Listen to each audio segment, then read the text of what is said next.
জীবনের প্রতিটি সংগ্রামের ভেতরেই লুকিয়ে থাকে সফলতার গল্প।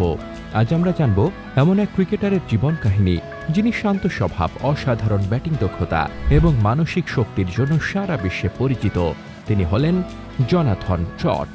জোনাথন ট্রট জন্মগ্রহণ করেন 22 এপ্রিল 1981 সালে দক্ষিণ আফ্রিকার কেপটাউনে। তার পরিবার ছিল ক্রীড়াপ্রেমী। বাবা ইয়ান ট্রট এবং মা অ্যানি সবসময় ছেলেকে খেলাধুলার প্রতি উৎসাহ দিতেন। ট্রট শৈশব থেকেই ক্রিকেটে প্রতিভার পরিচয় দেন। বিশপস স্কুলে পড়াশোনার পাশাপাশি তিনি নিয়মিত ক্রিকেট খেলতেন। তার প্রতিভা এতটাই স্পষ্ট ছিল যে খুব অল্প সময়েই তিনি দক্ষিণ আফ্রিকার যুবদলে জায়গা করে নেন।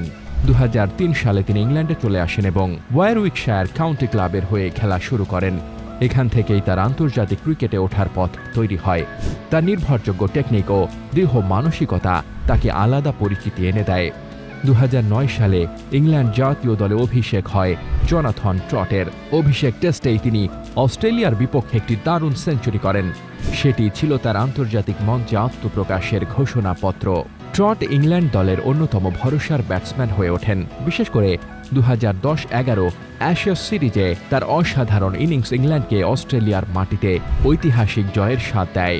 সেই সিরিজে তার ব্যাট থেকে আসে দৃষ্টিনন্দন রান, যা ইংল্যান্ড সমর্থকদের হৃদয়ে চিরকাল অম্লান হয়ে থাকবে। তিনি খেলেছেন ইংল্যান্ডের হয়ে 52টি টেস্ট, করেছেন 3835 রান, গড় 44-এর বেশি। ওয়ানডেতেও তিনি ছিলেন নির্ভরযোগ্য। 68 ম্যাচে করেছেন প্রায় 2800 রান। একসময় তিনি ছিলেন ইংল্যান্ডের ব্যাটিং লাইন আপের অন্যতম স্তম্ভ। তবে জীবনের পথ সবসময় সহজ ছিল না। 2013 সালে মানসিক চাপ ও ডিপ্রেশনের কারণে তিনি ক্রিকেট থেকে সরে দাঁড়াতে বাধ্য হন। ব্যক্তিগত জীবনে জোনাথন ট্রট একজন পরিবারমুখী মানুষ। স্ত্রী আবি এবং তাদের সন্তানদের নিয়ে তিনি সুখী দাম্পত্য জীবন কাটাচ্ছেন। আন্তর্জাতিক ক্যারিয়ার শেষে তিনি কোচিংয়ে যুক্ত হন। জোনাথন ট্রট আজ শুধু একজন ব্যাটসম্যান নন, তিনি একজন প্রেরণা। জোনাথন ট্রট ক্রিকেটের এক শান্ত যোদ্ধা, যিনি দেখিয়েছেন সাহস, দৃঢ়তা এবং আত্মবিশ্বাস কিভাবে একজন মানুষকে অনন্য করে তোলে। তিনি থাকবেন সবার মনে, শুধুই একজন ক্রিকেটার নয়, একজন লড়াকু মানুষের প্রতীক হিসেবে।